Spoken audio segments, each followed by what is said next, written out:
scripture we read in Hebrews says that we believe that he is, and then he is a rewarder of those who diligently seek him. But let's do this, right? That text in the original manuscript does not really mean that he is a rewarder. It means that I will become a rewarder.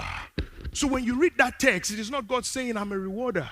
He says, I will become a rewarder. How? When your desire lines up with my own desire.